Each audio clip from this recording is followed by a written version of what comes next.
Tollywood star హీరోలైన Pawan Kalyan, Mahesh బాబుల గురించి మనందరికీ తెలిసిందే. ఇద్దరు హీరోల అభిమానులు ఆయా హీరోల కొడుకుల డెబ్యూ సినిమాతో ఎప్పుడెప్పుడు ఎంట్రీ ఇస్తారని ఎంతో ఎదురు చూస్తున్నారు. కాగా సీనియర్ స్టార్స్ లో చిరంజీవి, బాలకృష్ణ మధ్య పోటీ ఎంత కిక్కిస్తుందో పవన్ కళ్యాణ్, మహేష్ బాబు మధ్య పోటీ అంతే కిక్కిస్తుంది.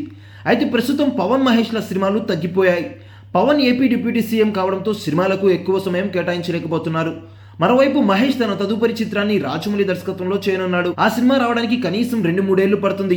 ఈ క్రమంలో వీరి వారసుల గురించి చర్చ మొదలైంది ఇప్పుడు టాలీవుడ్ లో. పవన్ తనయుడు అఖిరానందన్, మహేష్ కుమారుడు గౌతమ్ కృష్ణ ఇద్దరి వయసు సుమారు 18 నుంచి 20 ఏళ్లు. వచ్చే 5 ఏళ్లలో వీరిద్దరు హీరోలుగా ఎంట్రీ ఇచ్చే అవకాశం ఉంది. అదే జరిగితే ఇప్పుడు పవన్, మహేష్ మధ్య పోటీ ఎంత ఆసక్తికరం ఉందో అఖిరా, గౌతమ్ మధ్య పోటీ కూడా అంతే ఆసక్తికరంగా ఉంటుందని అనడంలో ఎలాంటి సందేహం లేదు. ఇప్పటికే లుక్స్ పరంగా తండ్రికి తగ్గ తనయులు అనిపించుకున్న అఖిరా, గౌతమ్ హీరోలుగా కూడా పవన్, మహేష్ స్థాయి గుర్తింపు తెచ్చుకుంటారేమో చూడాలి. మరి ఇప్పటికే గౌతమ్ ఎడ్యుకేషన్ కంటిన్యూ చేయడంతో పాటు నటన విషయంలో కూడా శిక్షణ తీసుకుంటున్నట్లు తెలుస్తుంది. మరోవైపు అఖిరా తనకు ఇష్టమైన పియానో మ్యూజిక్ ని ఇష్టపడి ఆ ప్రొఫెషన్ దిశగానే వెళ్తాడా, లేదంటే హీరోగా ఎంట్రీ ఇస్తాడని అభిమానులు కాస్త సందేహంగా ఉన్నారు. ఒకవేళ ఈ ఇద్దరు హీరోల కొడుకులు ఎంట్రీ ఇస్తే ఎవరు ముందుగా ఎంట్రీ ఇస్తారు, ఎవరు ఫస్ట్ సక్సెస్ అవుతారన్నది తెలియాలంటే ఇంకా కొద్ది రోజులు వేచి చూడక తప్పదు.